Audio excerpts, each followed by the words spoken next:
On disait toujours, sois confortable à être inconfortable. Oui, le charisme, c'est l'énergie sexuelle. Ton énergie sexuelle de ce que tu dégages, est-ce que le monde, entre guillemets, aurait le goût de se reproduire avec toi? J'ai différentes conférences, mais je dirais, moi, il y a un problème, tu cherches une solution parce que tu vas améliorer ton confort. La légende veut qu'à l'époque médiévale, quand les chevaliers se rencontraient, le vin devait transiger de chaque verre pour éviter que tu m'aies empoisonné, vice-versa. Bonjour à tous, bienvenue à un autre épisode de Là on jase, un podcast où on se focus sur le processus, sur le parcours des entrepreneurs, des gens à succès, puis tout simplement des gens que je trouve intéressants de parler. Je me suis dit que si moi je trouve intéressant de parler, je suis sûr que vous autres aussi, vous allez aimer les épisodes.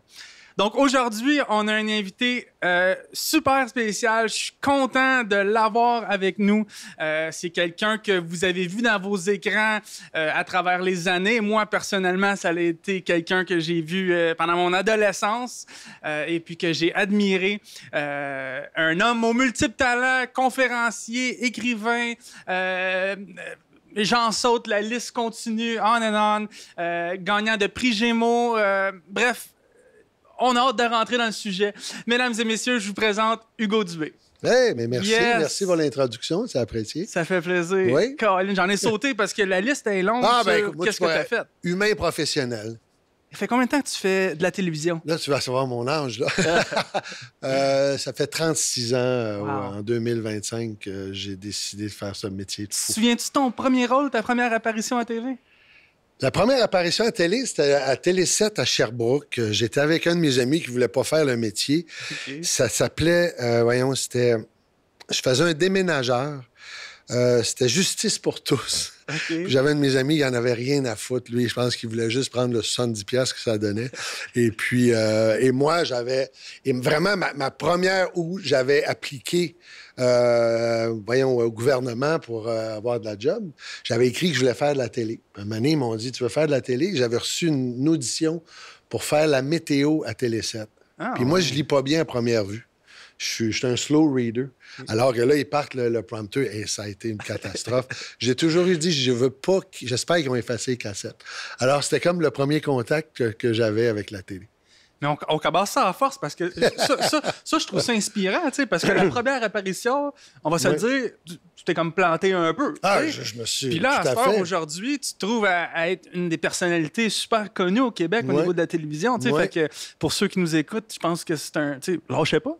Right? Ben, il faut, parce que si tu fais pas d'erreur, moi, je me dis, si tu n'as pas fait d'erreur, patience, ça s'en vient. Mm-hmm. Si tu n'as pas connu l'échec, patience, ça s'en vient. Ça a été très formateur. Ouais, puis ça fait partie. Écoute, si tu as peur de te planter, fais pas ce métier-là, parce que tu vas être malheureux en tabarouette. Le danger, c'est est-ce que les gens l'acceptent? Et je me souviens, un moment donné, Robert Lepage avait dit, moi, je veux faire, pour arriver à créer un chef-d'œuvre, il faut que j'essaie des trucs. Puis il faut que vous me permettiez d'essayer des trucs. Alors, dans n'importe quel... C'est sûr qu'un chirurgien, tu te dis, il fallait pas sur moi. Ouais, va l'essayer sur une pièce de viande ou je sais pas quoi, sur une orange. Ouais.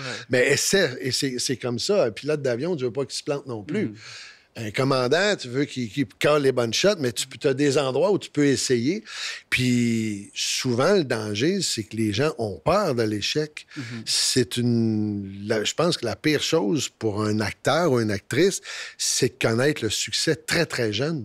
Parce que là, tu n'as pas tes repères encore. Tu sais plus ou moins qui sont tes amis. Et moi, la vie me dit, tu n'auras pas le succès tout de suite.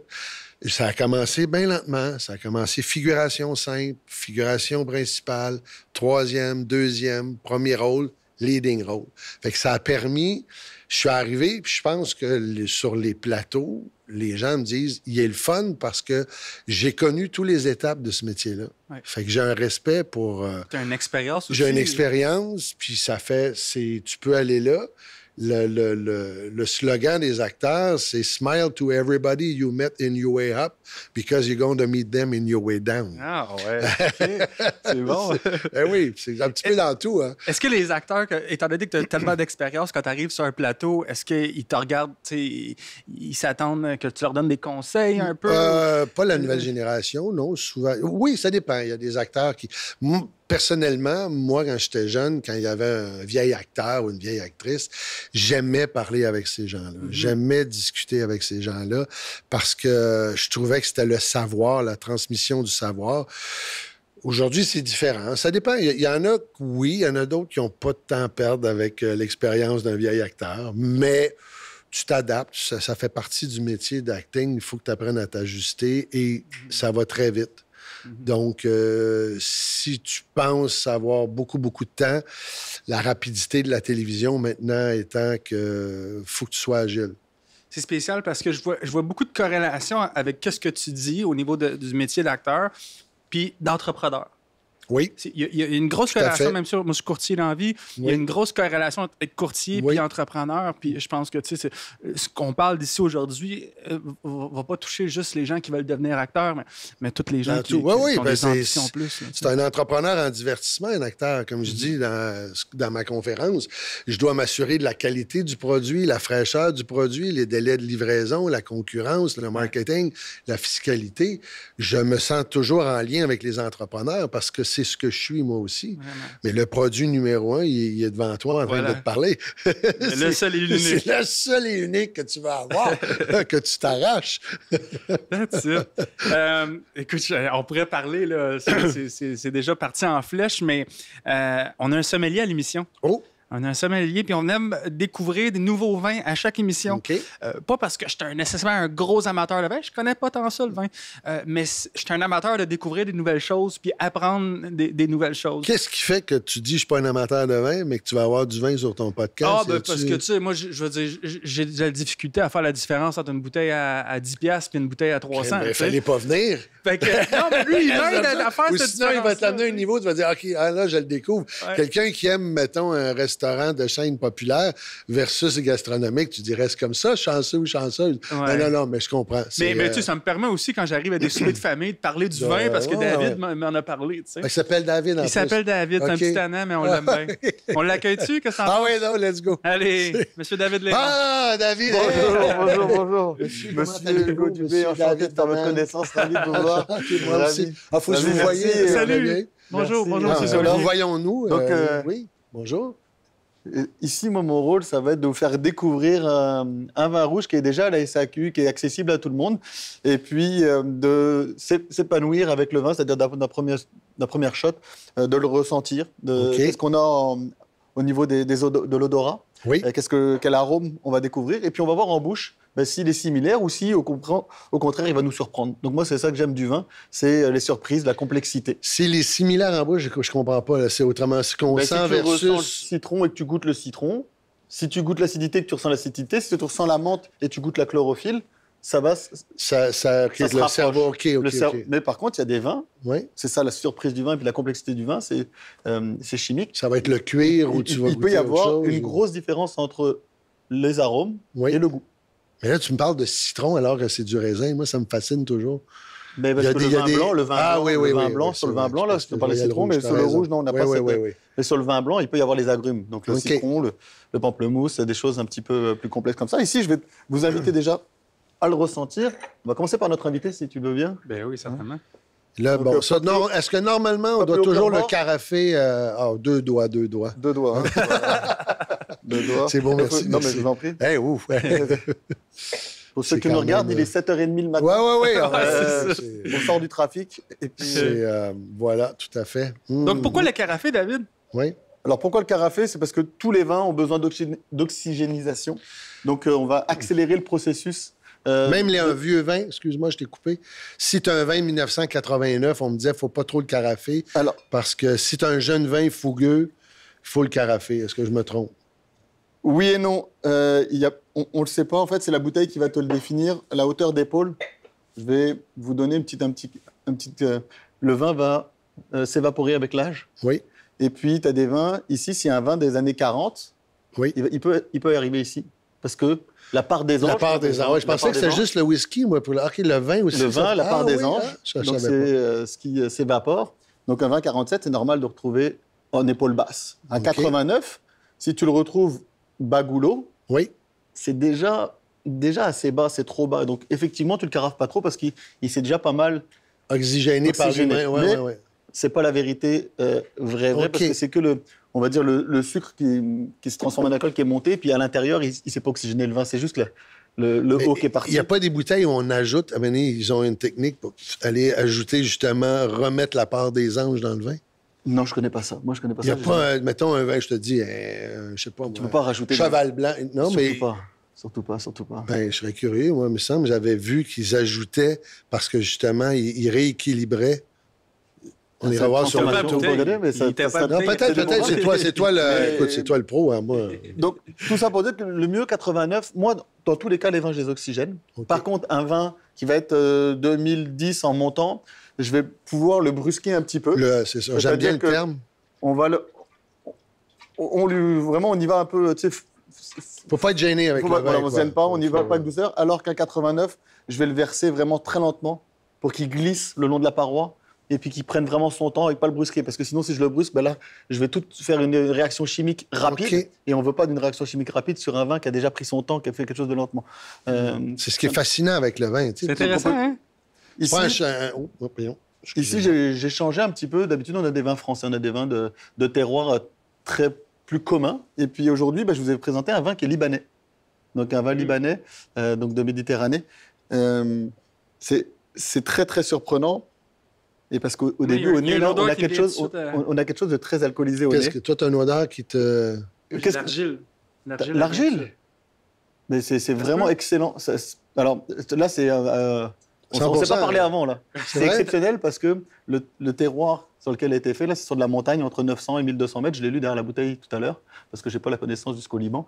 Mais je le sais qu'au Liban, c'est des terres argileuses, mais vraiment très, très blanches. Il y a même, on voit des photos là, de calcaire, de ce qui est bien pour le vin. Quand tu es creusé dans la roche, et puis il y a des maisons troglodytes au Liban. Où puis la vigne travaille. Voilà. Et donc, c'est exactement ça, le côté pierre blanche, silex. Argile, tu as raison. Et puis là, on l'a comme écrit, on a l'odeur de la crêpe, puis c'est surprenant. Parce que moi, je ne l'avais pas tantôt en premier nez. Est-ce qu'il faut... Fais-moi une gueule de... OK, c'est bon. Ici, on va avoir beaucoup de fraîcheur. Tu as l'argile, mais tu as aussi la fraîcheur qui va se traduire par deux choses. Un petit peu l'alcool qui est assez puissant. Tu as une montée d'alcool, tu as un côté un peu vert, un fruit qui n'est pas mature. Je ne sais pas si tu l'as. Le côté un peu... vraiment... le fruit qui manque de maturité, qui manque de sucre. Tu sais, quand tu croques dans une pomme pas assez sucrée, surette ou quoi? Exactement, un peu surette, un petit peu surette. Le côté bonbon, même bonbon. Tu l'as pas, le côté bonbon surette? J'ai des fois... Là, plus tu me le dis, je fais « Ah oui, mais tu me dirais ça... Et puis là, moi, ce que j'aime de ce vin-là, c'est la complexité. Oui, bonbon, là, c'est vrai. On a plein de choses. Là, toi, tu as l'argile, on peut avoir le bonbon, on peut avoir le côté surette. Moi, j'ai la chlorophylle aussi, le côté mentholé, vanillé. J'ai la vanille, de la menthe. Ben oui. T'es sûr que tu n'en as pas pris avant, toi? C'est un bon vin si, au goûter, c'est la même chose?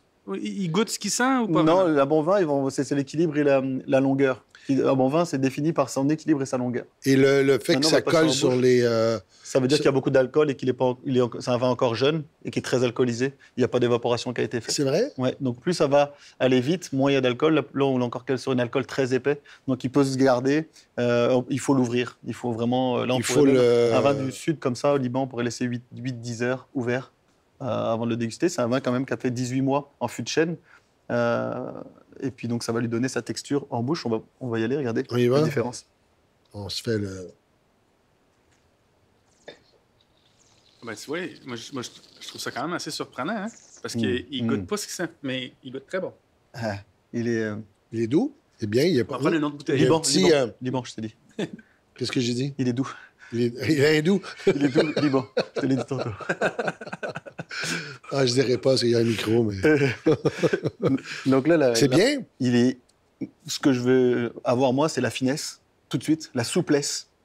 Un vin très délicat. Il n'est pas râpeux. Non, très délicat, très, très bien fait, où on a une très belle longueur, c'est-à-dire qu'on n'a pas besoin de reboire pour garder sur la langue les premiers arômes. Il est équilibré parce qu'il n'y a pas de différence entre la première et la deuxième bouche. C'est-à-dire ce qu'on boit en premier, on le garde sur la longueur et on le garde en fin de bouche.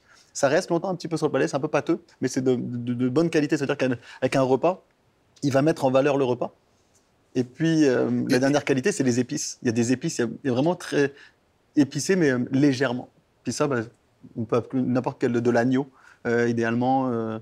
Une viande comme du veau aussi. Tu parlais du couscous, c'était une blague tantôt? Non, le couscous, non, c'est pas une blague. Ça peut être très bien un couscous parce qu'il y a les épices dedans, il y a la douceur qui va compenser avec la merguez, par exemple, qui est plus épicée, qui est plus relevée. Donc là, on va... C'est pas un vin qui veut voler le spectacle, moi, ce que je sais. Il y a des vins qui prennent toute la place puis ils font « tassez-vous, c'est mon show ». Je connaissais pas ce vin avant de faire découvrir ici et je suis plus que surpris et presque amoureux de ce vin-là par sa finesse. Sa finesse et sa délicatesse. Ouais. J'ai rarement bu des vins aussi... Ah oui? On parle d'un rapport qualité-prix, là. Oui. C'est un vin qui va être entre 25 et 30 $. Et tu as une finesse, une délicatesse, une longueur, une puissance. Il regroupe pas mal de qualités qu'on recherche chez un vin. On dirait que tu parlais d'un joueur de foot. Là. Non. Pour finir le segment, David, parce que David, il commandite le segment avec une de ses compagnies. Tu peux nous parler de ta compagnie vite fait? Alors oui, moi je commandite avec Darts Media. Darts Media, c'est une compagnie de publicité qui va dans 600 bars, resto-bars au Québec, pouvoir vous faire la promotion sur des écrans de manière statique ou vidéo. Votre publicité, quelle qu'elle soit. Voilà, donc c'est une... C'est pas les... J'ai également des jeux de fléchettes électroniques qui ont des télés où je peux faire de la publicité dans les bars par l'intermédiaire de Darts Media. En même temps que tu joues au dard? En même temps, non. Non, mais avant, je veux oui. dire, OK. Ouais, c'est un bien. défachage publicitaire. C'est le fun parce que les entrepreneurs, tu rentres dans un bar puis ça flash juste là. Et lui, c'est un entrepreneur complètement allumé. Il me plaît beaucoup. C'est fou. Entrepreneur en série. Merci, Hugo. Merci. Je vous laisse continuer le podcast. Merci. On se reverra peut-être tantôt. Parfait. Si merci le vent beaucoup. m'amène jusqu'à vous. Je repars avec mon verre. Allez, tu nous laisses la carafe. Hey, santé. Oui. Cheers for fears. Hey. Merci d'être là, Hugo. Merci. On se regarder dans les yeux. Est-ce que c'est toujours vrai? Toujours. C'est 7 ans de mauvais sexe. Et tu sais d'où ça vient, pourquoi on fait ça? Non. Pourquoi il y a La légende veut qu'à l'époque médiévale, quand les chevaliers se rencontraient, le vin devait transiger de chaque verre pour éviter que tu m'aies empoisonné, vice-versa. La légende veut que ce soit... Et c'était, soit avec de la bière ou peu importe, il devait avoir un échange de liquide pour dire « je peux le boire ». Et il y avait même les verres avec la vitre pour que je ne te perde jamais de vue pendant que je buvais, parce que c'est là qu'il pouvait se faire attaquer, parce que pendant qu'il buvait, il ne voyait pas l'ennemi. Alors, ça joue plus rough qu'aujourd'hui. Oui, un petit peu. Ça joue rough de différentes façons. Oui, c'est sûr, mais je ne savais pas. C'est super intéressant. Oui. Quand même intéressant le segment du vin. Le vin, c'est un produit, un château Yquem 1944. Tu peux dire, les Allemands faisaient des push-ups entre les rangées de vignes et tu le bois aujourd'hui. Je ne sais pas si tu as déjà bu un produit. Moi, j'ai un de mes amis, Denis Bouchard, qui est un amateur de liqueur. Il nous avait fait goûter une liqueur de cerise de 1929. Wow. Et là, tu bois ça, puis tu dis, en 1928, il y avait des gens qui l'ont... Pendant la crise la crise économique de 29, et ton cerveau part. Ouais. Tu peux prendre un Porto 65 ou n'importe quoi, puis là, tu fais... et ça te fait... Puis plus t'en prends, plus ton cerveau part. c'est ça la beauté de la chose. Pour revenir à nos moutons, je veux qu'on parle de ta carrière incroyable. Okay. Oui. On a parlé de ton premier rôle tantôt. Oui. Ton rôle le plus marquant, ça a été quoi? Les rôles que t'as aimé le plus. Je dis, ça, c'est une question qui revient souvent, mais moi, c'est pas tellement le rôle le plus marquant que l'énergie qu'on a eue avec l'équipe, le rendu qu'on a donné, le plaisir que le spectateur a eu à le regarder. Ouais. Moi, ça me plaît. Il y a des rôles que tu as travaillé fort que j'ai travaillé fort, qui passent plus inaperçus. Il y a d'autres que ça a été plus facile. Il y a tout cet amalgame-là mais moi, c'est le rendu. Puis que le public fasse, après une bonne journée de travail ou peu importe, tu me fais passer un bon moment. Pour répondre à ta question, il n'y a pas nécessairement un rôle en particulier que le souvenir que j'ai, le plaisir de rencontrer des gens. Il y a des autrices, des auteurs, des réalisateurs, il y a des équipes techniques, l'endroit où on l'a tourné. La difficulté ou c'est Bon Matin Chuck, qui est une série qui est sur Crave et Novo, qui a été au début assez compliqué à tourner. Okay. Au niveau de la production, ça a été laborieux, mais ça a permis de donner un produit.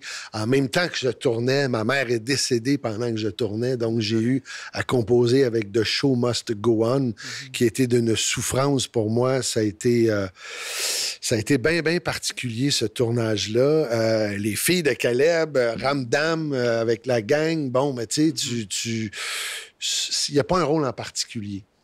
D'ailleurs, Ramdam, moi, ça l'a marqué. Je pense que oui, parce que je pourrais être ton père. Tu m'avais dit ton âge. Oui. J'ai fait, OK, je te comprends. Pourquoi ça t'a marqué, Ramdam? Ben, je pense que c'était un peu révolutionnaire pour son temps. Tu sais, la première vraiment émission des jeunes où on peut relate, si tu veux. Ouais. Ça fait quand même un bon moment. Il y avait aussi La Famille recomposée. Tu pouvais, tu sais, c'était le fait que c'était comme on mettait en réalité à la télé qui était une réalité de plus en plus chez beaucoup de familles québécoises. Oui. On parlait de ce sujet. Moi, les gens me disaient, écoute, on a parlé de menstruation, on parlait de que je voulais coucher avec mon chum, ma fille voulait coucher avec son chum à 15 ans, la panique des parents, tout ça. Tu sais, il y avait des sujets puis je regarde les mises en abîme. Il y a des mises en abîme où Célina, à l'époque, avait une serviette sanitaire qui dépassait de ses pantalons. Puis aujourd'hui, je me disais, on pourrait même pas faire ça aujourd'hui. Le fait de parler directement à la caméra aussi, c'était quelque chose de génial. C'était en lien, à mon sens, avec Malcolm in the Middle. Je sais pas si tu as écouté cette série-là, qui était un Ramdam avec des budgets. OK. Mais dans le temps, Ramdam, pour nous autres, c'était... c'était les gens, c'est une série culte pour toute une génération, les milléniaux, généralement entre 25 et 35 ans. Et pourquoi Ramdam a connu ce succès-là? François Havard a écrit une centaine de choses. Je ne sais pas si tu connais François Havard, qui est un auteur extraordinaire dans le monde de l'humour. Et François Havard, il y avait Derry, mais il y en avait un autre ici, dont j'oublie les noms, désolé les gars, qui voulait contourner la censure de Télé-Québec. Okay. Parce que c'était pour les 9-12 ans. Puis eux, leur fun, c'était de dire, nous, là, on veut juste que le parent qui écoute ça comprenne des choses que le jeune ne comprendra pas. Alors, ça a amené des universitaires à triper sur l'univers de Ramdam. Ouais. C'était un peu parce qu'il y avait des gentils rebelles qui ont commencé à écrire ça. Ouais. Des gens qui ne voulaient pas nécessairement entrer dans le cadre gouvernemental. Et ça me plaît. Moi, ça me donne un feeling. Quand on avait les textes, on disait, wow, là, je te donne un exemple. Petit Claude, il se pince le doigt sur une armoire, puis il avait dit « tabac os de cale ». Ça veut dire tabarnak de ce calice, qui veut dire, mais le jeune, le parent a compris qu'il vient de sacrer, mais le 9-12 ans, il a entendu tabac os de cale, il n'a pas compris. Fait que c'était toutes sortes de petits trucs de même dans la série que je trouvais génial. Est-ce que tu as encore contact avec l'équipe? Oui, des fois, on se voit. J'ai vu Marie-Lou l'autre jour. On est à la même agence. J'ai vu Noélie, j'ai vu Olivier. Je vois, Jason, quand on se voit, c'est toujours un plaisir parce qu'on est une famille extraordinaire. Ouais. Ça a été quand même 8 ans. On a fait 8 ans. 800, c'est-tu 800 shows, presque 700 quelques shows. Moi, j'aurais voulu avoir un Ramdam 3X, c'est-à-dire qu'est-ce qu'ils sont devenus une fois à l'âge adulte. Okay. Et la première scène que je voyais, c'était Manolo qui fumait un joint. Puis là, tu viens de découvrir qu'il y en a qui ont réussi, il y en a qui ont échoué, où ils sont rendus dans leur orientation sexuelle, tout ça. Mais je suis sûr que ça pognerait. Ça a pogné, mais ça a foiré au niveau de la production. Okay. Puis je ne veux pas entrer dans les détails, mais c'était quelque chose que je me disais, ça aurait été tellement agréable pour ta gang, là, de retrouver les personnages où ils sont rendus à ton âge, tu sais. Tu fais, alors, mais c'est comme ça. C'est les joies de la télé. Est-ce que c'était plus dur de faire de la télévision dans ce temps-là qu'aujourd'hui? Parce que, tu sais, dans ce temps-là, je veux dire, on avait toute une TV, hein, on allumait la TV en avant de nous. À cette heure, c'est plus les ordis, c'est plus... La game a changé un peu, je pense. La game a changé, oui. Est-ce que c'était plus facile dans ce temps-là? C'est quand même... Non, c'était différent. C'est comme, tu peux... Soit que tu gardes la nostalgie, puis tu fais, à un moment donné, tu gardes... Ça a changé. Elle adapte-toi, soit une agilité. Comprends que ça a changé. Il n'y avait pas les YouTube de ce monde. Il n'y avait pas les influenceurs. Les gens veulent... Je sais pas pourquoi les gens veulent tous devenir célèbres, être connus. Ça me fascine, ça. Je veux être connu, être célèbre. Pourquoi? Parce que OK, des fois, c'est même la partie peut-être désagréable du métier. Ouais. La partie, le fun, c'est de construire un personnage, travailler avec une équipe puis de proposer quelque chose qui fait du bien aux gens, pour moi. Oui, la télé, elle a nettement évolué. Les produits, les Netflix, les Prime, les Disney, les plateformes ont explosé. Les possibilités ont explosé. Je dirais la pudeur est revenue. Par contre, il y a eu, là, je suis content, on sort d'une période wokisme qui, pour moi, me plaît beaucoup de sortir de cette période-là. Parce Une période quoi, tu dis? Woke. OK, ouais. Wokisme. Ouais. Où tout devenait... on avait, oui, à la diversité. C'est extraordinaire, mais en même temps, une diversité qui, pour moi, dit « Hey, let's go, on y va. » là. Des fois, c'est bon que la télé te bouscule aussi. Ouais, c'est beau, ça. Et il y avait la production, on tournait différemment. Il y a eu une période où on tournait avec de la pellicule. Du 35 mm, ça coûtait la peau du CUL. Ça donne pas justice, parce que là, on sait que ça fait longtemps que Non, mais ça fait pas si longtemps. Tu sais, regarde, l'ère de la carte numérique fait en sorte que tu peux tourner beaucoup. C'est comme, tu sais, peut-être tes parents ou toi, tu as connu la période où tu avais un 36 poses pour prendre des photos à Noël, puis tu développais 24 mois plus tard, puis tu disais comme, on a tous les yeux fermés puis les yeux rouges, mais tu faisais attention au moment et tu profitais du moment. Aujourd'hui, avec ton cellulaire, tu vois le monde, ils vont avoir un spectacle, puis ils écoutent même pas le show, ils sont en train de le filmer, ils vont le mettre sur leur téléphone, puis ils le regarderont pas. C'est spécial, hein? C'est complètement débile. Alors, la télé, c'est un peu ça aussi. Quand on tournait, on répétait beaucoup, parce qu'on pouvait prendre 2-3 prises, parce que ça coûtait cher, la pellicule. Donc, c'est un autre... Aujourd'hui, on répète peu, puis on tourne. Ouais. C'est une autre manière de faire. Wow. La préparation, parce que là, tu parles de tourner, de te préparer.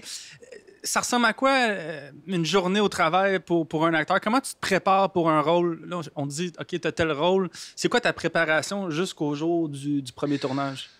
Moi, je suis quelqu'un qui aime fouiller. J'aime bien, mettons, Indéfendable que je viens de faire. J'ai rencontré des constables spéciaux dans les palais de justice. Je suis allé, j'essaie toujours de regarder comment ils bougent, comment ils sont par rapport à leur uniforme, la façon dont ils travaillent avec le fusil, tout comment... Je veux repérer les tics. Wow. De ce qui, en général, tu sais, tu as fait l'armée, tu as fait les forces. À un moment donné, il y a une manière tu sais, tu as une veste par balle, il y a des trucs que tu fais, comment tu l'enfiles, comment tu te prépares à ta journée d'aller à la découverte. Je pose des questions, je lis, j'ai été voir sur des prises d'otages, je veux regarder, moi, c'est repérer l'énergie de l'humain. Puis après ça, j'ajoute ma touche en me disant, cette personne-là, je lui invente une vie. Qu'est-ce qu'il est? Ce qu'on appelle la Bible de l'acteur, la cuisine de l'acteur, qui n'intéresse pas les autres acteurs. Ça, c'est moi. Comment il est, quel genre de rythme il peut avoir, quel genre de musique il pourrait écouter. Wow, fait que tu t'immerges complètement Oui. dans la Si personne. t'as écouté Série Noire avec Claudio Brodeur, pour moi, ce personnage-là, il se mettait de la crème. Il était tout le temps en train de se mettre une petite crème. Il devait avoir une peau douce. C'est un gars qui marchait tout le temps. Il était gay. Fait, il avait comme tout le temps... il avait toujours le goût de... Il avait toujours le goût de baiser, ce gars-là. Il avait une testostérone dans le tapis. Donc, quand il se déplaçait, il était toujours le radar. Il spottait qui il était. Puis, en même temps, c'était un tueur. Fait que ça amenait une énergie. Il était chef d'une gang criminelle homosexuelle. Il était... si t'as pas écouté la série, mais je viens de te vendre un punch, malheureusement. Alors, ça a amené... Puis ce gars-là, ben je le travaillais. Je suis allé voir des tueurs en série. Je regardais je me souviens de... Le gars, il s'appelait The Ice Killer. Il y avait 109 personnes qu'il avait tuées. C'est le plus grand tueur à gages de toute l'histoire aux États-Unis. C'est une histoire vraie, là. Oui. Et lui, ce qu'il faisait, il tuait ses victimes, il les congelait, et 6 mois plus tard, il les sortait. Fait qu'il se créait des alibis comme ça. Fait que la police retrouvait un cadavre, mais lui, ça faisait déjà 6 mois qu'il l'avait tué. Et là, il a fait une gaffe à un moment donné, il l'a sorti trop vite, puis il était congelé, puis là, la police a fait... Là, ils se sont mis à avoir des doutes parce qu'il a trouvé une aisance. Et quand il a rencontré le psychiatre dans la prison, à un moment donné, moi, il y avait un tic qu'il avait fait. Il avait juste levé la lèvre. Puis ça voulait dire « je venais de te tuer ». Puis là, le psychiatre, il dit « je serais mort là ». Puis il dit « vous pouvez pas savoir comment vous seriez mort ». Et là, j'ai fait ça. J'ai fait. Et il a dit « qu'est-ce que... » C'est un gars qui avait une peur. Tu sais, peut-être, dans les jobs que tu as faits, tu as appris à gérer ta peur. Et lui, c'est un gars dont la peur était tellement loin. Il n'avait pas peur, ce gars-là. Donc, pour faire sa job de tueur, le psychiatre, il dit, toi, tu aurais pu être un pilote d'essai. Et là, il venait comme de comprendre qu'il aurait pu être autre chose qu'un tueur dans sa vie. Il manquait sa shot. Ça avait fait comme... Il était, oh my God, pourquoi on m'a pas dit ça quand j'étais à l'école avec l'orienteur? Ah ouais, c'est ça, tu sais. Avoir su. Ah ouais, fait que là, tu t'es complètement... Ben non, tu sais, moi, je travaille comme ça. C'est ma manière de travailler. J'aime cette partie-là de me nourrir du personnage. Moi, je suis un acteur qui arrive fucking préparé, je sais mes textes, je les sais parce que je veux plus que ça soit une béquille. Puis je peux réagir. Je vais avoir une roche dans mon soulier, je la laisse là, je dis, il y a une roche, donc je vais me servir de tout. Wow. Parce que le texte est plus un embûche. Il y a des textes qui sont plus difficiles à rendre. Des fois, les auteurs, tu dis où il veut aller avec ça, alors qu'il y a d'autres textes, c'est une partition. Si j'ai à jouer Molière au théâtre, mais Molière, c'est une partition, tu as juste à suivre la ponctuation et tout est facile. Okay. C'est un génie de l'écriture. Ce gars-là, quand tu fais « My God », alors des fois, il y a des auteurs, tu dis « OK, c'est plus compliqué, il faut que je remette le texte au bon endroit, où il veut aller, qu'est-ce qu'il veut dire. » Puis une fois que tu as compris, puis tu t'entends avec le réalisateur, bang, là, entre action et coupé, la magie se passe. Incroyable. Ouais. Je pense que, tu sais, c'est... Tu dis, toi, tu fais ça, mais je pense que y a pas c'est la raison pourquoi tu es un des meilleurs au Québec. Hein, on s'entend? Parce merci, que pour ta moi préparation. Mais non, mais tu as été un impact pour, je pense, tout le monde qui est ici en studio. Mais tu sais, le fait que tu t'émerges tellement dans ton personnage, tu deviens ton personnage. Là, je t'arrête. Là, je deviens pas un personnage. Okay. Parce que si j'ai un couteau dans les mains et je deviens le personnage, tu sors de scène. Tu fais « Oh my God, il est en psychose. » Parce que moi, j'ai vu des acteurs faire des trucs intenses, on sortait de scène puis on faisait... on rentrait. Et le public fait « Ah! » Tu fais « Ben, tu peux pas devenir un personnage. » Si je deviens un personnage, j'oublie la mise en scène, j'oublie que le réalisateur me dit « À tel moment, il faut que tu prennes ton verre parce qu'on a une shot de caméra. » Et les fois que tu dis « Je suis le personnage, je suis un chevalier », tu fais « Crème, c'est à moi de dire la réplique. » Tu l'as oublié. C'est tout le temps Hugo qui est là. Okay. Et ça, cette question-là, beaucoup de gens nous disent « Ah, ça, vous entrez dans la peau. » Non. Il y a une manière de, comme je t'ai dit, quand tu sais ton texte, quand tu t'es bien préparé, quand tu dis de quelle façon il peut respirer, t'ajoutes des coches, des éléments à qui Hugo est. Wow.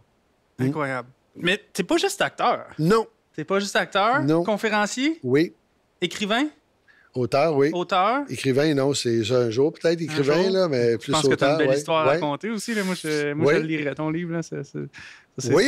Ben écoute, peut-être, mais en même temps, il y a tellement des bons auteurs. C'est une job écrire. Oui. C'est une belle schizophrénie. Là, après, ils s'embrassent. Moi, je les appelle mes schizophrènes heureux, là, mais là, ils font... Puis en même temps, tu étais devant ton écran. C'est surtout en télé, au rythme où ça va, j'ai tellement un respect pour les auteurs et les autrices. Quel métier! Quel beau métier. Ça part de là. Il y a 3 choses pour réussir un show. Un bon texte et un bon texte. OK. C'est là que tu as un bon show. Wow. C'est la base de tout. OK. Si tu n'as pas un bon texte, là, tabarouette, ça, tu travailles fort. Tu perds tout le monde. Ouais. Les acteurs sont pas intéressés. Ouais. Puis... Fait que là, tu as décidé de... C'est où est-ce que ça a parti être conférencier? C'est quand que tu décides? Écoute, je suis bon là-dedans, moi. C'est quoi ta lancée d'idées avec ça? 98, moi, j'ai commencé en 88, l'acting. 98, un moment donné, moi, les gens qui me connaissent depuis longtemps me disent « Ça nous étonne pas que tu sois conférencier.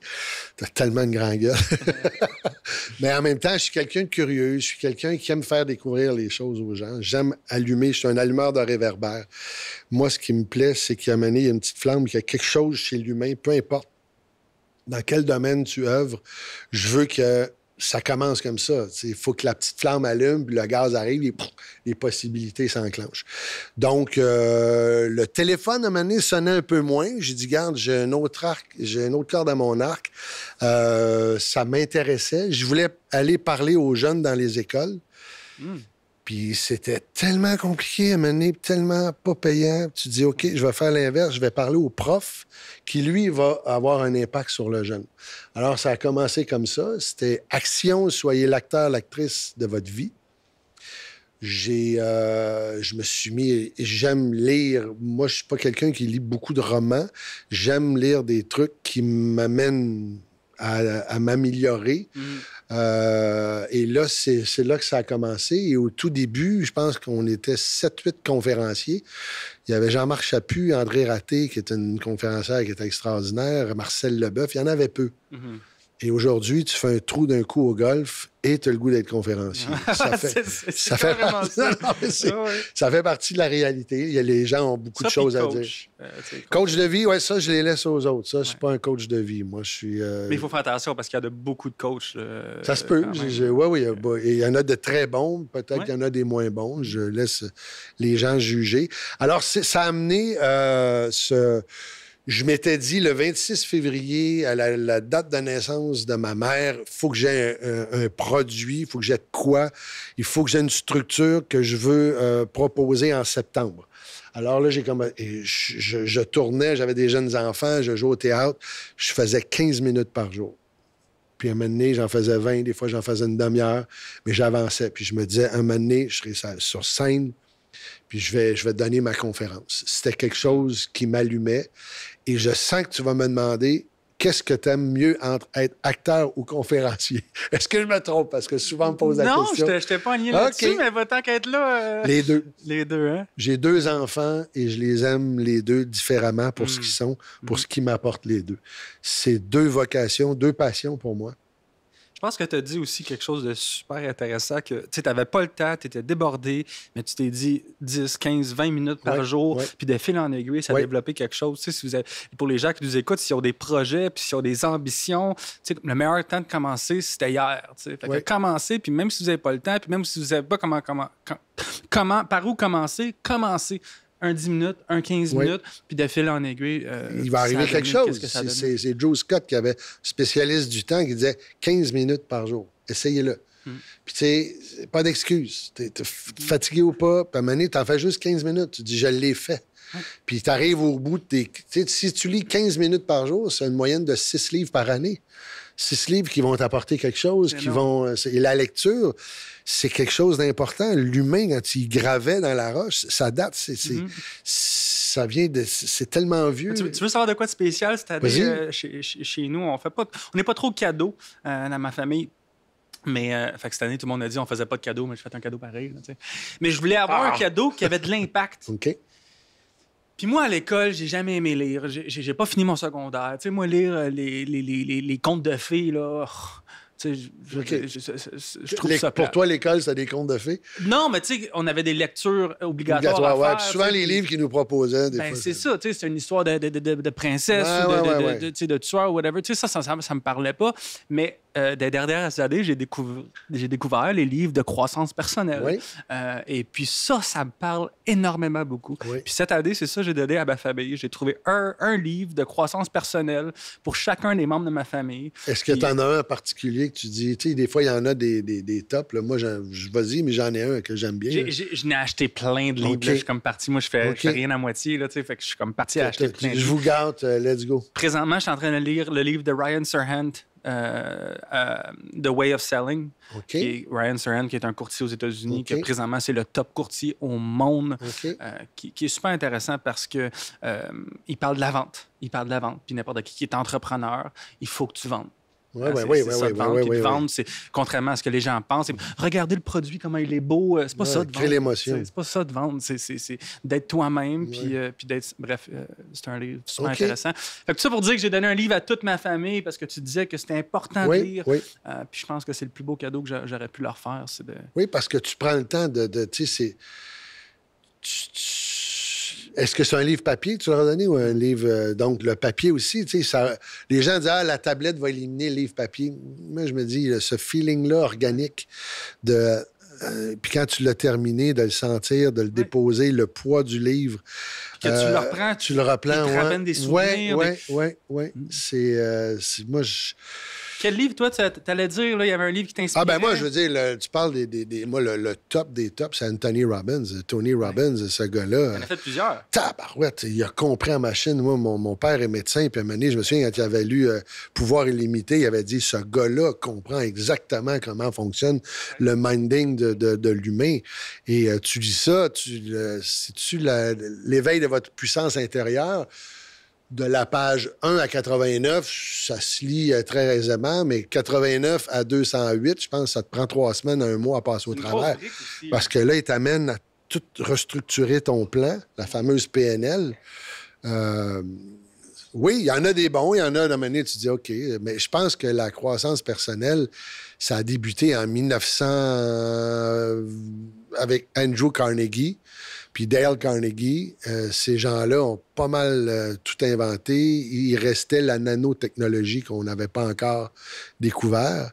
Mais eux, on a reformulé beaucoup de choses. Mais ça a été dit, je sais pas si tu as lu Comment se faire des amis de Dale Carnegie. Non.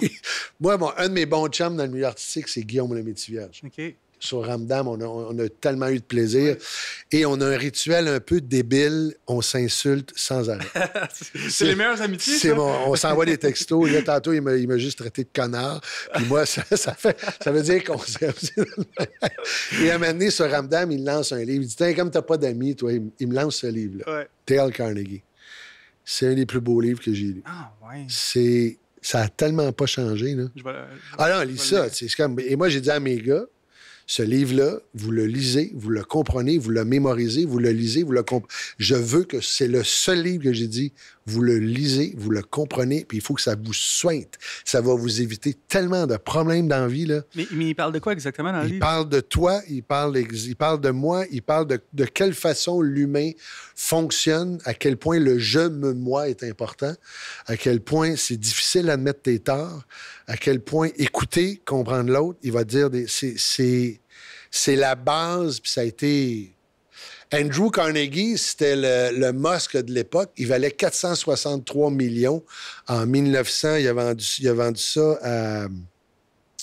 voyons, le petit monsieur Monopoly, là, j'oublie le nom. Là. Bref, aujourd'hui, sa fortune aurait été évaluée à 400 milliards.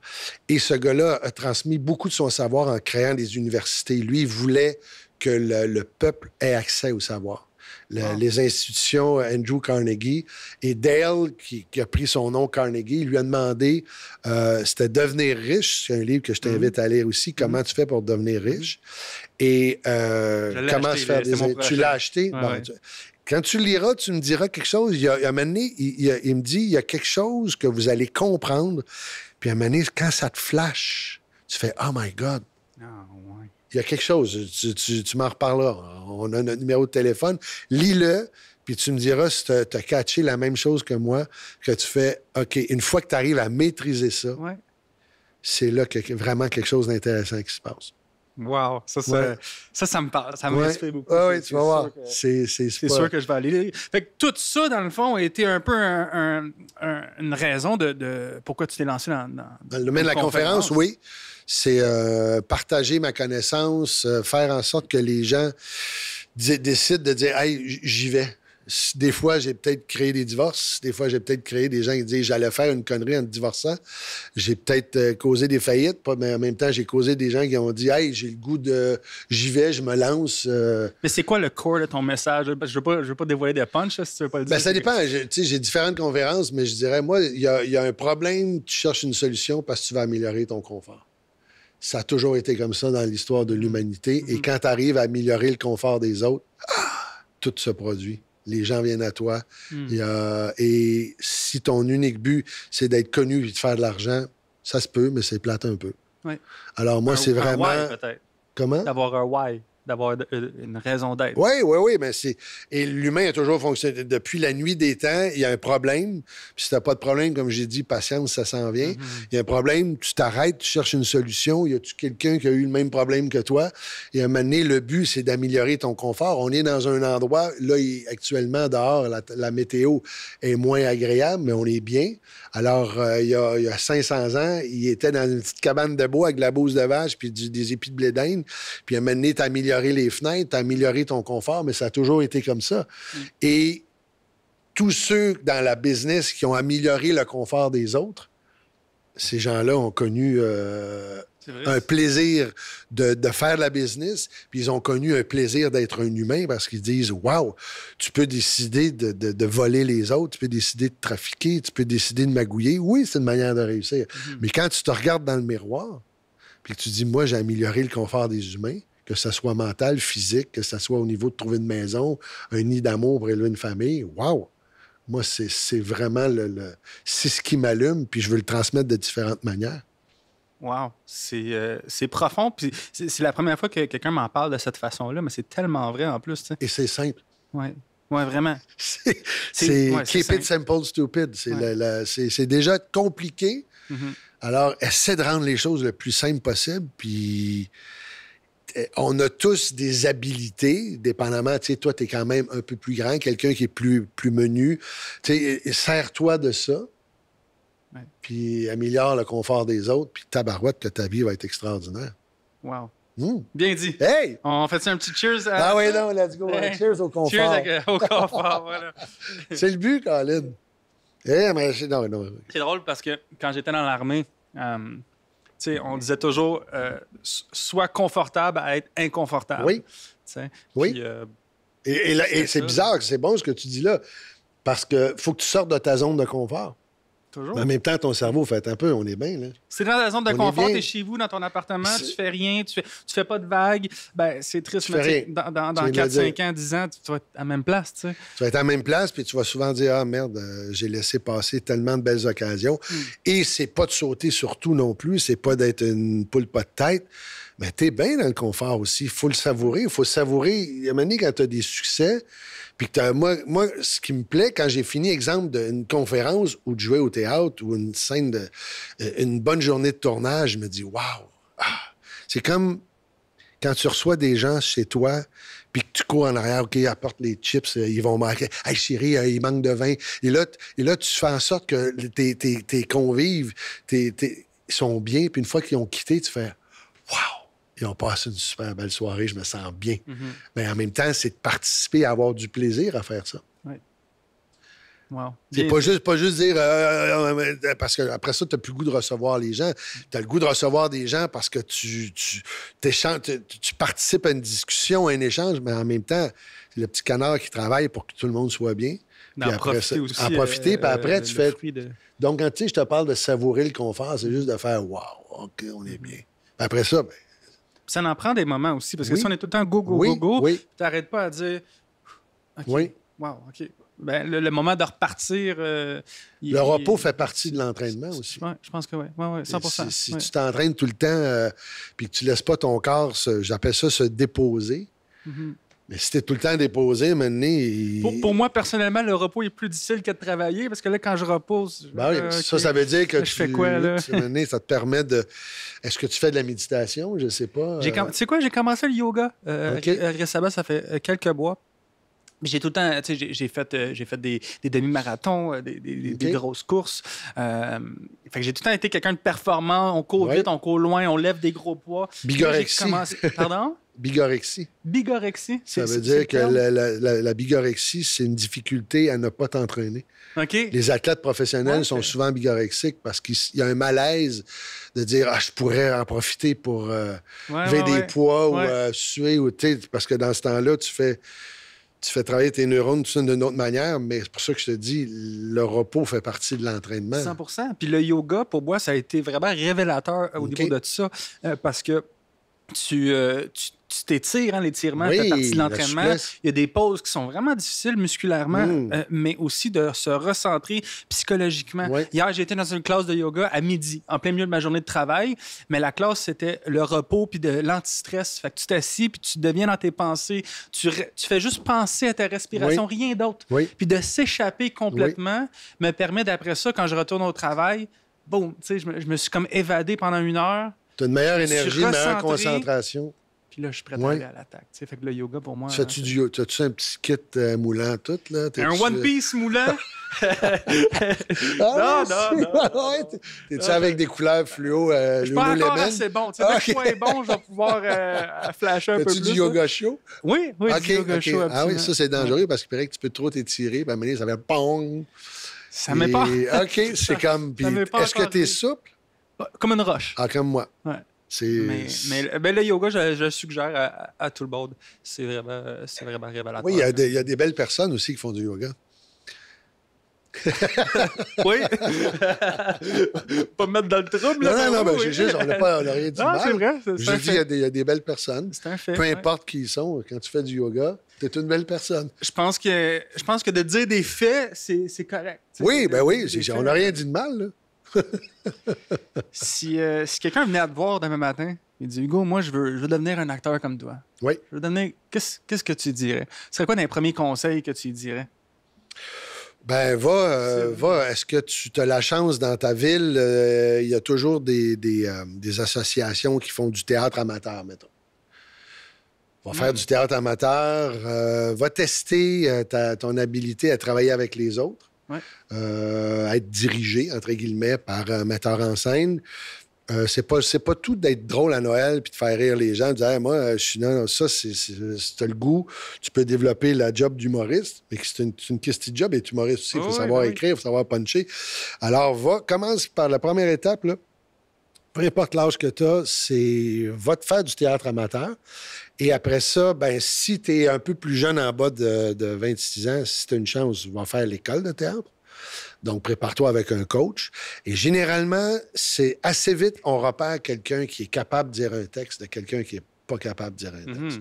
Ça prend 3 phrases, puis généralement, tu le détectes assez vite. Ça s'appelle « Est-ce que tu as le charisme d'être pour faire ce métier-là? » OK. C'est ça la clé. Ben, à un moment donné, le charisme, c'est l'expression qu'on dit, est-ce que ça passe la rampe? Il y a des gens qui l'ont, des gens qui ne l'ont pas. Et le charisme, c'est l'énergie sexuelle.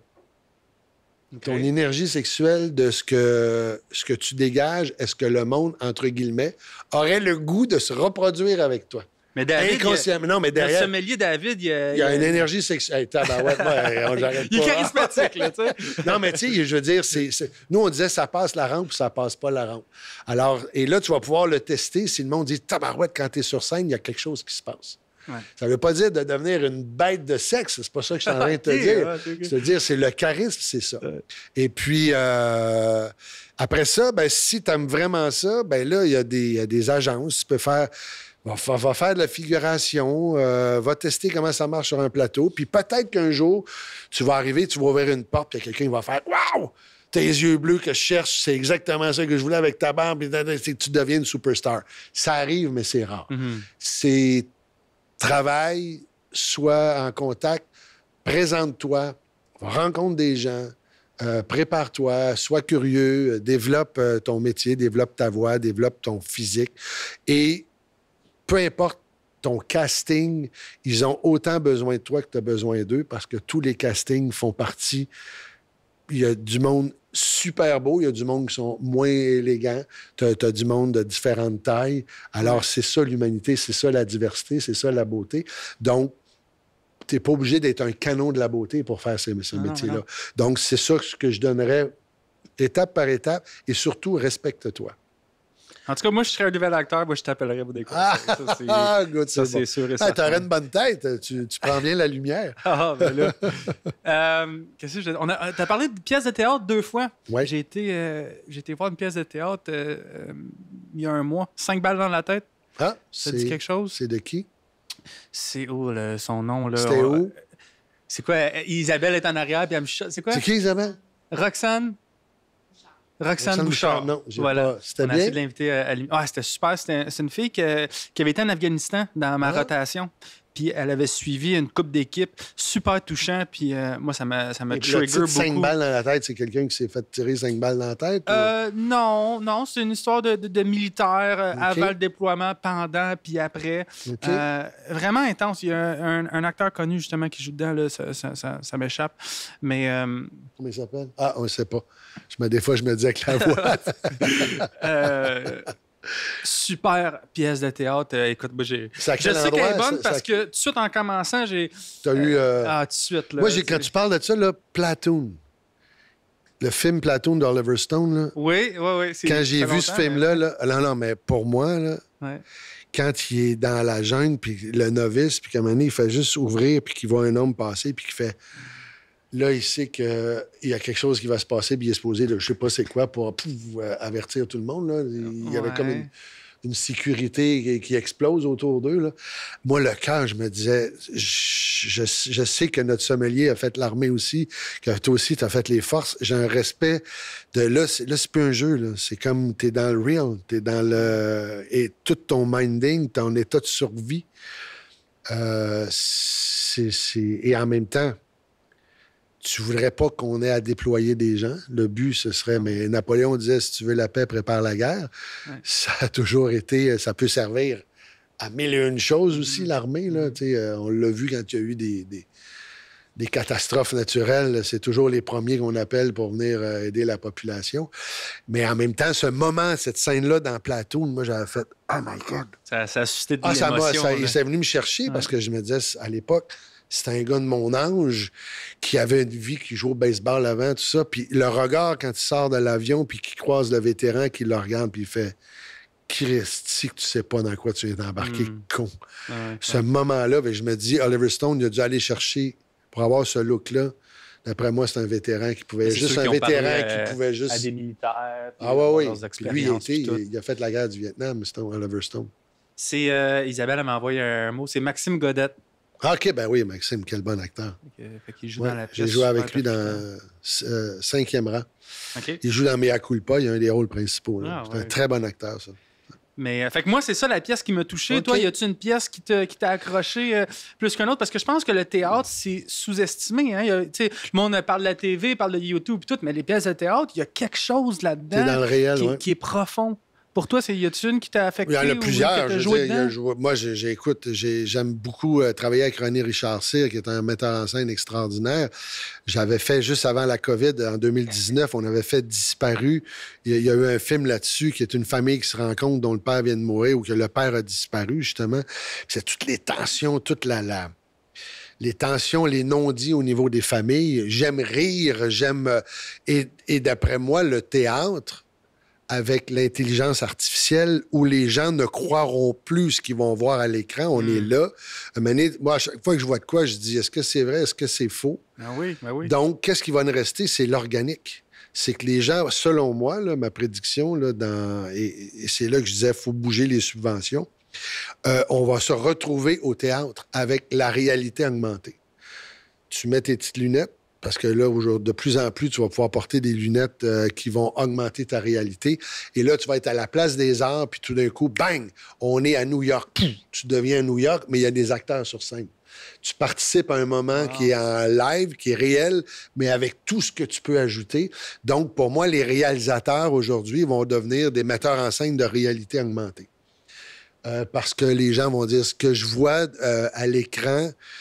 c'est trop léché, c'est trop... Tu vois un paquet d'influenceurs, d'influenceuses qui ne sont plus des humains. À un moment donné, tu fais, c'est juste parfait. Ouais. L'imperfection va revenir un peu plus à la mode.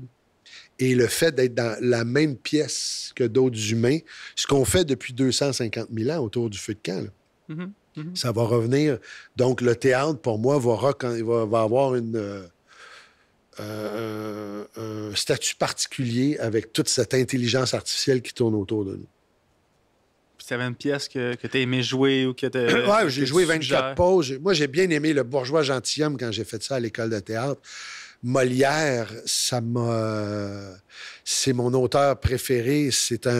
Jouer du Molière, c'est une belle partition. Et lui, il était un acteur. Et en même temps, il devait contourner la censure de la monarchie pour pas se faire couper la tête. Puis en même temps, il brassait la bourgeoisie qui voulait prendre la place de la monarchie. Cet auteur-là pour moi, c'est un des plus beaux auteurs. Et quand tu as la chance comme acteur d'être capable de jouer ces partitions qui datent de l'époque de Louis XIV. Ça joue encore aujourd'hui. Ça joue encore. Et le rythme. Moi, j'ai eu un maître quand j'étais à l'école de théâtre, qui s'appelait Jean Dalmain. Il parlait comme ça, Jean Dalmain. Alors, vous savez, là, pour jouer du Molière, il dit c'est entre 21 et 23 minutes. Chaque acte. Parce que si tu joues plus que ça, tu n'as pas le bon rythme de Molière. Et pourquoi? À cause des chandelles. À l'époque, les chandelles duraient 26 minutes. Ouais. Donc, il fallait qu'ils descendent les chandeliers pour remplacer les chandelles et remonter les chandeliers. Donc, lui, tous ses actes étaient faits entre 22 minutes pour laisser le temps de ouais. Fait que c'est le rythme que tu dois jouer le Molière. Puis une fois que tu as compris ça, moi, le bourgeois gentilhomme, là, t'avais rien à faire. Tu étais assis, là, puis d'un coup, le public, là, waouh! Et encore aujourd'hui, ce gars-là, c'est universel. C'est un auteur. Et je suis allé dans sa maison quand j'étais en France, où il passait ses vacances l'été. Puis moi, ça me fascine. Je me disais, Molière était ici. Wow! Il a pété sur cette chaise-là. Ouais, c'est ça. C'est extraordinaire. C'est incroyable. Ouais, Et l'autre, c'était Victor Hugo. Je me suis assis sur le bureau de Victor Hugo. Je me disais, il a écrit Les Misérables ici. Moi, ça me fascine. Ben oui. Je sais pas si toi, parce qu'il y en a de ta génération qui disent, bah, moi,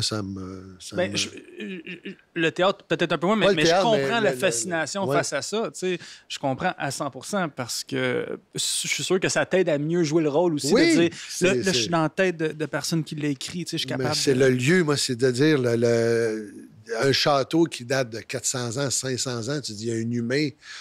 Quand je suis allé à Arles, puis je touchais au stade que Jules César avait fait construire, j'étais là, my God, j'ai dit au 12e siècle et plus, même à 2000 ans. Il y a quelqu'un qui a ciselé cette pierre-là au couteau, Ils ont retrouvé puis- des gommes de pain collées en dessous, collées sur les bancs. Puis ça veut dire qu'il y a un ado à l'époque qui a chiqué comme un ado aujourd'hui. Il dit un ado, ça peut être n'importe quoi, mais il disait la morsure des dents ressemblait à des dents d'adolescents, les archéologues. Puis il a collé, là, tu fais, moi, ça me fascine. Ça... Il prend une lichette pour voir ce que ça Ah ouais, goûte, j'y là. goûte tout le temps. Ah là, je le sens, là. Ah ouais. On a un petit segment dans l'émission où c'est la question corsée. Oh, Colin, Rapport va avec le vin, prendre une évidemment. gorgée. Là, ouais, il va falloir qu'on prenne une gorgée avant de rentrer là-dedans.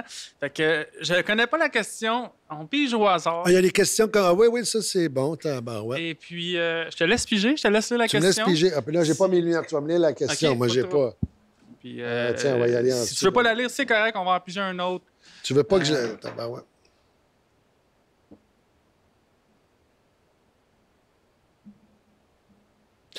Bon, la question, c'est tu as joué dans de nombreuses séries, dans de nombreux films populaires. Est-ce qu'il t'est déjà arrivé de regretter un rôle ou un projet dans lequel tu as travaillé? Comme je te disais tantôt, oui, il y a des projets que je regrette, pas nécessairement pour le rôle, pour les conditions, pour la... Faire un casting, c'est rassembler une famille. Puis des fois, il y a des familles qui marchent moins bien, puis tu fais... Ouais. Là, tu te dis, my God, comment ça se fait qu'ils se sont trompés à ce point-là? C'est peut-être moi qui est de trop, ou c'est peut-être, tu sais, c'est une job d'humain. Puis il y a des fois qu'il y a des acteurs ou des actrices, ou peu importe, ils sont pas au bon moment dans leur vie, ça va pas bien, puis... Comme dans tout aussi. Comme dans tout, c'est ça. Puis c'est... Fait que là, tu dis, c'est pas tellement le rôle que tu fais, oh my God, OK, j'ai hâte d'être à la maison. Fait que dans ce temps-là, je me dis, je passe à côté du plaisir. Que Dieu te blesse. Excusez-moi. Ben, très bonne réponse. Tellement bonne réponse qu'on va en piger un autre. Qu'est-ce que Ah t'en ouais, penses? OK, tu veux vraiment que je me plante, toi, Non, là? non, C'est ça ta question. Tu dis, OK, mais tu veux me mettre Mais dans je trouve ça fun l'embarras. parce que toutes les autres questions, je les ai devant moi. Ah, OK, pas Puis celle-là. là, ben, eux autres, je les ai pas. Ça roule bien jusqu'à présent, hein, Isabelle? OK, parfait, merci. Ça n'a pas le temps de mal aller. Hein? Bon, vas-y. Tu disais que tantôt que tu lisais pas bien à Non, ça, l'école. c'est pas bon. Ça se peut-tu? T'es-tu un slow reader? Ouais, vraiment. Moi aussi, je suis un slow Ah, reader. ouais, je suis un slow reader. Et à l'école de théâtre, quand le prof, justement, Jean Dalmain qui parlait comme ça, il disait, bon, toi, tu vas... Il nous donnait les rôles à lire à première vue. Ouais. Là, c'est du Molière, là. Et là, moi, je lis pas bien. J'étais un slow reader. Mhm. Et j'étais obligé parce que je disais, je veux pas être l'albardier, je veux pas être juste le gars qui tient là, parce qu'il va dire, il est vraiment mauvais. Et c'était... Alors qu'il y en a qui... J'ai des amis, ceux qui font du doublage, ils parlent, allez, ils peuvent te lire un paragraphe. Moi, le mot Pakistan, le mot qui est compliqué, je fais, oh my God, je bloque. Ouais. Puis j'ai développé une technique de prendre le temps de lire et quand je fais de l'animation, des fois, je dis, je vais avoir les textes avant.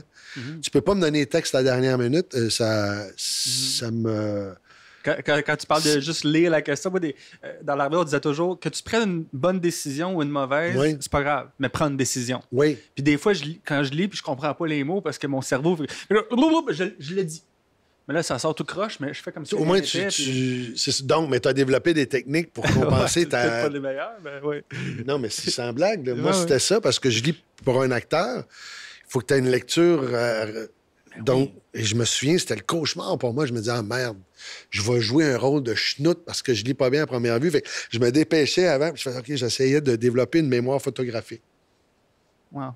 Puis encore là, tu sais, il y a des golden nuggets dans tout ce que tu dis, mais encore là, tu sais, pour ceux qui nous écoutent, qui sont peut-être pas nécessairement acteurs, mais entrepreneurs, si vous n'êtes pas bon dans une chose, ça veut pas dire que vous serez pas bon. J'espère que vous n'êtes pas bon dans une chose. Non, mais tu sais, ben là, j'irais pas faire ça parce que. Ben non. Mais tu sais, si toi, tu t'aurais arrêté au fait que tu lisais pas bien, tu serais pas l'acteur que tu es aujourd'hui. J'ai réussi à la sueur de mes défauts. Incroyable. C'est comme ça que tu réussis. C'est à un moment donné, tes défauts, ils sont là, tu vas aller chercher tes qualités, puis tu fais... Si tu t'arrêtes, ben regarde, il y a quelqu'un d'autre qui va dire, ben regarde, moi, j'avais la même chose que toi, puis je suis allé. Ah oui? La prochaine question corsée, on espère que celle-là est bonne. Pas bon. Mais c'est qui a pris ces questions-là? Tabarouette? Une bonne. Tabarouette, c'est qui ton rédacteur ou ta rédactrice? C'est toi, Isabelle? Ah, OK, elle dit non. OK, celle-là, on la prend no matter what. Je le lis, je sais même pas c'est quoi la question. Dans un monde où chaque mot, chaque geste peut être jugé, as-tu déjà regretté un choix de carrière ou un mot mal placé qui a affecté ton image publique? Parce la question, je pense qu'elle est basée parce qu'il y a toujours un spotlight sur toi, veux pas, tu sais. Oui, mais là, je te dirais, la période de la cancel culture, je trouvais ça horrible. Oui, ben oui. Et je suis content je sens qu'on est en train de sortir de ce modèle-là parce que l'appropriation culturelle, tout ça, je faisais, ben là, il faut... Moi, je suis issu d'une génération où on aimait la diversité culturelle. Ouais. On veut goûter un plat marocain. Il faut que tout ça se mélange. Parce que là, si tu disais, non, toi, t'es comme ça, tu pouvais pas te mélanger. Ouais. Je faisais, c'est pas ça l'art. Et où un mot pouvait mener la puissance des mots. Pour moi, tous les mots doivent être dits. Ouais. C'est dans le contexte où les mots sont utilisés. Si c'est des mots qui veulent enclencher la violence, la haine de l'autre, là, faut réagir. Ouais. Mais à un moment donné, quand c'est pour expliquer les choses, la puissance des mots, si je te dis le mot poitrine, ton cerveau, il peut faire poitrine, j'ai faim. Poitrine, ça m'excite. Oh, poitrine, c'est une fierté. Dans un sport, ça peut être poitrine. Je viens de recevoir le ballon, j'ai contrôlé avec ma poitrine. Et les mots ont un impact neurologique chez nous. Puis si tu peux pas utiliser les mots sous prétexte que tel mot fait en sorte que tu pourras plus te retrouver sur la scène publique, je fais... je pense qu'il faut sortir de là. Je me répète, si c'est des mots qui font... Si tu utilises les mots pour créer la haine de l'autre, là, tu faut réagir. Mais si c'est pour nommer les choses... Moi, j'étais un gros fan de Elon Musk. Ouais. C'est un de mes héros. Qu'est-ce qui fait qu'il te plaît chez Elon Musk? C'est un visionnaire, mais une des raisons, c'est parce qu'il a acheté X. Pour sa liberté d'expression. Beaucoup plus que qu'est-ce que ça valait pour la liberté d'expression. Parce qu'il croit que la base de l'humanité, c'est la capacité à s'exprimer comme on veut. Puis tu l'as tellement bien dit, des messages de haine ou d'infliger des douleurs à d'autres gens, ça, c'est mal. Mais la liberté d'expression fait en sorte que c'est le pouvoir de notre société, je pense. Puis il y a eu beaucoup de, comme tu dis, cancel culture, où c'est pas correct de dire ça, il faut que tu penses d'une telle façon. Non! C'est ça qui fait la richesse de qui on est, c'est parce qu'on peut s'exprimer. Ben, tu peux. Moi, la haine, quelqu'un, tu dis, malheureusement, si ton but, c'est de créer la haine, ben j'ai le droit de ne pas t'écouter. Puis si à un moment donné, plus personne t'écoute, ben tu vas prêcher dans le désert. C'est que tu vas peut-être probablement, tu vas peut-être changer ton regard, avoir une autre vision, peut-être apprendre à connaître l'autre. Oui, tu as raison. Je pense que toute chose n'est pas nécessaire. On dit toute vérité n'est pas nécessairement bonne à dire. C'est la façon dont tu le dis, c'est dans le but que tu l'amènes. Pourquoi? Et oui, là, je sais que Facebook vient d'enlever les fact-checking dernièrement, il y a 2 jours, parce que lui, il veut reproduire exactement ce que X a fait, c'est-à-dire que c'est la communauté qui va faire le fact-checking. Ce que X fait, si tu dis de quoi, puis là, la communauté dit, ben nous, ce que tu viens de dire, voici les vrais faits, tu te fais fact-checker, non pas parce que les gens appellent le mainstream media, ça se fait par la communauté. C'est ce que Zuckerberg veut faire. Les gens ont une crainte de dire, ben là, il n'y aura pas le fact-checking. Il y a tout un débat, c'est très polarisant. Musk est très polarisant. Moi, je le trouve fascinant parce que c'est Copernic, c'est Galilée, c'est un mélange d'Einstein. C'est un gars qui... et en même temps, c'est un gars qui va all-in dans ses choix politiques et dans tout ça, ce qui fait qu'il y a des gens qui ne sont pas habitués parce qu'on a, depuis une quinzaine d'années, tout était en retenue. Et là, ben, c'est de trouver le bon dosage. Moi, j'aime bien le juste milieu. Quand je mange un gâteau, j'aime bien le milieu. Je trouve que c'est là que... 100%. J'ai acheté le livre, d'ailleurs, à Elliot Boss fait ça, c'est un autre livre. Boy, ma blonde l'a lu. Elle n'a pas eu le temps de terminer parce que l'auteur... Il dit, c'est quasiment... Il va dire, il a pris un cure-dent. C'est tellement précis qu'il faut que... Elle n'avait pas le temps, mais elle a trouvé ça très intéressant. Ouais. On arrive quasiment vers la fin de l'émission vrai? déjà. Wow. On a un petit segment, c'est la question flash. Oh! T'es le premier invité avec qui on l'utilise. OK. Fait que Flash question, yeah! Flash question. Fait que dans le fond, on a 30 secondes. Isabelle, tu gardes le timer 30 secondes? 30 secondes. 30 secondes, il faut répondre le plus de questions possible. Je gagne-tu un prix si j'en ai... On va gagner le cadeau à la fin de l'émission. Si tu veux pas répondre, passe, ou si ça prend trop de temps à réfléchir, passe, on passe à la Un mot ou deux, tu peux-tu un mot, 2 mots, le plus rapidement possible. Vas-y. On passe ça? OK. 1, 2, 3, go. Ton émission ou ton film préféré? Les Lumières de la Ville, Charlie Chaplin. Ton acteur préféré? Tous ceux qui divertissent les gens. L'acteur avec qui tu as aimé le plus travailler? La même chose que je viens de te dire. Bien dit. Ton rôle préféré? On en a parlé un peu. Voilà, c'est ça. On passe? Oui. Quel rôle as-tu toujours voulu jouer? Un empereur romain. Wow. Ta plus grande fierté? Être papa. Pour toi, la richesse, c'est? Être capable d'avoir la liberté de vivre au jour le jour. On a fini le 30 secondes, mais on va y aller encore avec 2 autres. Oh, ça a été vite. Comment te décrirais-tu en un mot? Bon. Bon. Puis tu sais, genre, tu devrais te penser bon. Oui, mais tu dis un mot... Moi, dans mon domaine, je crois que je suis le meilleur qui a jamais existé. Bon. Hein? Humblement bon. Ton héros, Hugo, c'est Charlie Chaplin, Charlot. Pourquoi Parce que ce gars-là représente l'humanité dans le non-verbal, le film muet. Je t'ai dit, Les Lumières de la Ville, c'est que ce gars-là était confronté au cinéma parlant. Son personnage n'avait jamais parlé. Il était en réaction face à le modernisme. Puis à un moment donné, il a été obligé, comme créateur, de dire comment je peux arriver. J'ai toujours un personnage silencieux et là, tout d'un coup, je dois amener ce personnage-là vers le cinéma parlant. Charlot n'a pas parlé, mais il a été capable. Et en même temps, il a eu à traverser le mercantisme. Quand on parlait de la culture de la cancellation, aux États-Unis, tout était communiste ou capitaliste. Alors, il y avait la chasse aux communistes. Puis Charlie Chaplin a été expulsé des États-Unis à cause de ça. Il est revenu en 1977. 3 heures sur le territoire américain pour chercher son Oscar de toute son œuvre. Puis si jamais tu écoutes un film de Charlie Chaplin, dans 300 ans, les gens vont encore rire. Tu écouteras les temps modernes de Charlie Chaplin, là, va chercher ça, écoute-le, puis tu vas hurler de rire. Parce que ce gars-là représente l'humain. C'est de toute beauté. Et Les Lumières de la Ville, écoute, il y a une scène, ça lui a pris, je pense, c'est 2 ans à tourner. Il a recommencé une scène 2337 fois. C'était un des artisans les plus hallucinants que la Terre ait porté. Incroyable. Ouais.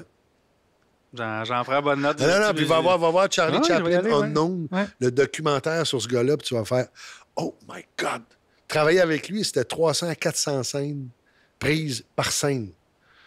C'était... Dans le temps, il n'y avait pas des cartes SD là, dans ce temps-là. Il tournait, puis c'était tourné comme ça. Incroyable. Et lui, il se faisait construire un décor, puis il disait « Bon, qu'est-ce que je peux faire? » Là, il s'inspirait du décor et il a fait des chefs-d'œuvre et les lumières de la ville pour que la femme pense que Charlie Chaplin est un riche alors qu'elle est aveugle. Ça lui a pris des mois et des mois à trouver le moyen. Puis quand tu vois la scène, tu fais... La femme pense que le vagabond devant lui est millionnaire alors qu'elle est aveugle. Et la femme disait, on était de 8 h le matin à 16 h le soir, payés pour être là au cas où il y avait l'idée. Wow. Oui, fait que c'est Charlie Chaplin. J'adore. Oui, j'espère. Va voir ce bonhomme-là, il va t'inspirer. 100%. Ben c'est ça, on arrive déjà à la fin. OK, regarde. Reparler. Oui, mais regarde. On va se voir de toute façon sur le groupe Performance. Oui, t'es performant. T'es un boys performance. Ben oui, 100%. Ah, cool. Tu voulais-tu faire une petite mention pour les projets qui s'en viennent pour le groupe Performance? Oui, Performance, un balado. Nous, on est en train de développer un balado qui s'intéresse au monde des affaires, le plaisir de réussir et la joie de l'échec. Qu'est-ce qui se passe entre les deux?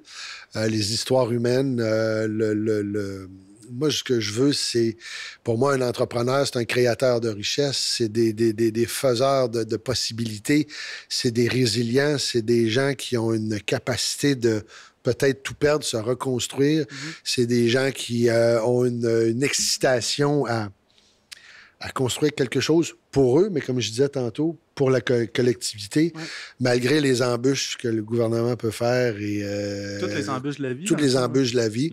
Atlas Shrugged, c'était le goût de lire un livre qui est extraordinaire, qui est une madame qui parle justement du monde de l'entrepreneuriat. C'est un livre qui est long à lire, mais qui est extraordinaire. Oh, je sens que... Voilà, mais c'est ça. Ça, pour le groupe Performance, c'est un groupe que je vous invite. C'est un entrepreneur qui veut du bien, qui veut créer le bien.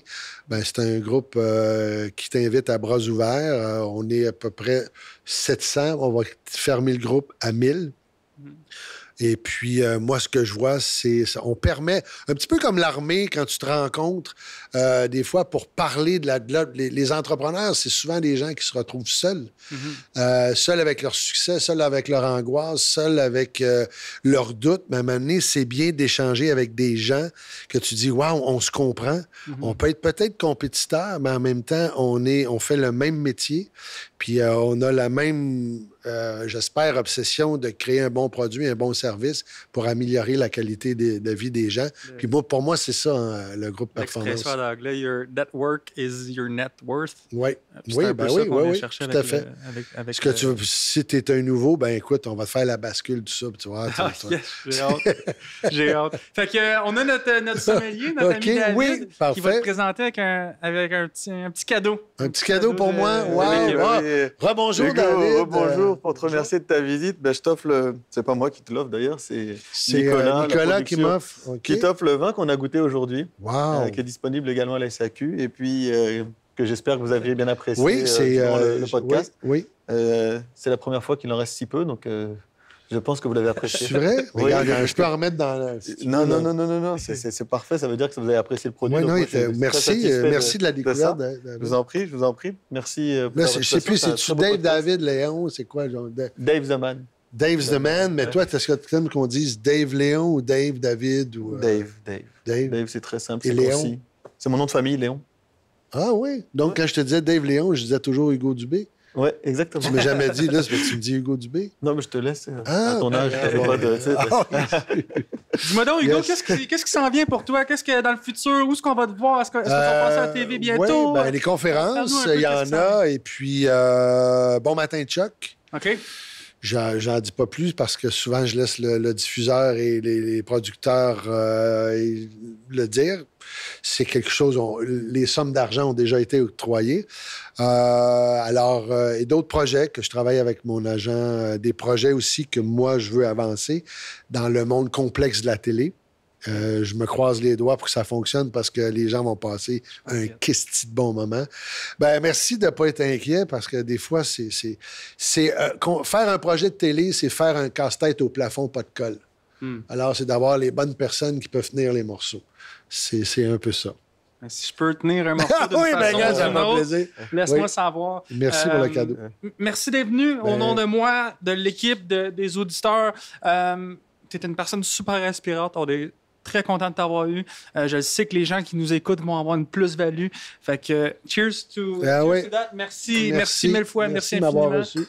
Et Bon puis, succès à ton podcast. Que le début d'une longue histoire. Yes, allez, merci. Santé tout le monde. On a une belle... Tu sais, quand on parle de marque, la Fondation a une belle renommée, une belle réputation. On n'a pas inventé ça. Il y a eu des recherches qui ont été faites puis qui nous disent que si on fait ça, ça fonctionne. D'avoir une approche où tu dis, ben arrêtons de dire au monde qu'est-ce qu'il faut pas faire parce qu'ils savent que c'est pas bon, mais qu'est-ce qu'il faut que tu fasses? Comme pourquoi les gens vont mal. Et lui, il a décidé de regarder pourquoi il y a des gens qui ont traversé des choses horriblement difficiles puis qui s'en sont bien sortis.